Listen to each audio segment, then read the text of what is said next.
I've been really starting to lean into the simplicity practices that our church has been going through. And I think this idea of simplicity is something that the world knows about to a certain extent, right? We have people who do minimalism. We have people who understand maybe I should do less stuff. Maybe I should open up my time.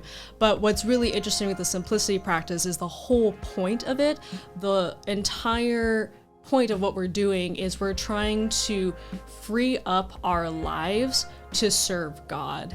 And I think that's been the biggest thing. Is it's not just the practice in and of itself. Like, I think that I'm just starting on that journey and there's so much that I need to learn in that, but that mindset has been just so helpful in helping me realize, like, how am I talking with people? How am I being seen? And I find myself, when I think about simplicity, catching myself and going, why am I doing that thing? Why do I want that object? Why am I talking to that person that way?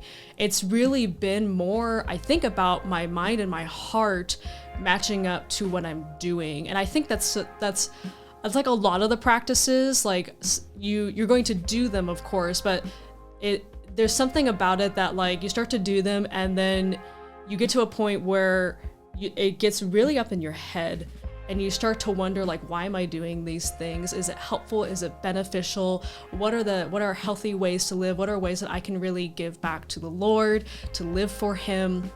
And I think that's been my biggest transformation recently, is me realizing that the way that I talk to people and interact with people. I was talking to a church member the other day about how overthinking works, and the practice of simplicity is great for overthinkers, because I'm an overthinker and I will think all day long about, like, what am I going to say to this person? What about this decision that I'm going to make? Like, what about this and what about that? And I play chess in my head and I go, what about this good thing and this bad thing, this whatever thing?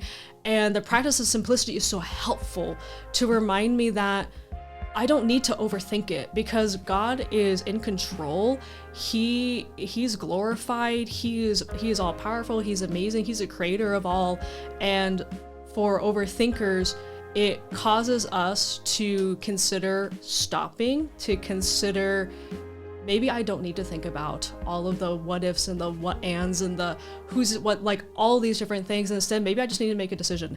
Maybe I just need to just talk to that person plainly and then accept if I say something good or bad. Because I think for practicing simplicity in our speech, especially, like, it causes us to just be straight up honest about what's going on in our heart. And of course, it's not a call to be blunt or to be rude, nothing like that, but sometimes I find myself, like, I'll fill in words over and over again to make myself either look better or maybe not come off as harshly as I could. Maybe instead I can just stop overthinking what I'm saying and I can just say it. And that makes my relationships so much more honest. I'm more honest with myself. I'm more honest with the people I'm talking with. And it's not like I'm trying to go around and, like, being intentionally a liar or anything like that. It's not like I'm trying to go around and, like, intentionally pretending to be something, but it's just something that gets built into you because you get afraid and you get anxiety and you get fear. And the practice of simplicity, if you are an overthinker, if you are someone who just really values what other people think of you, if making just a straight decision is hard for you, the practice of simplicity is helpful. And it started with me with just getting rid of a bunch of things in our house. It started with the material stuff, and it's making it easier for me not to just buy things whenever I'm just like, oh, I think I need this thing, and I'll just buy it. That's been helpful. But then I think it goes even further into our relationships. And so that's been something that's been so helpful for me, is really rethinking that. And I've just started this journey. I know there's so much more that I need to learn in this, but I think when you get to that point where you start catching yourself and you start asking those questions, that's when God is like, yes, I'm going to dig deep into that. And I'm going to help you understand that I've given you hope. I've given you life.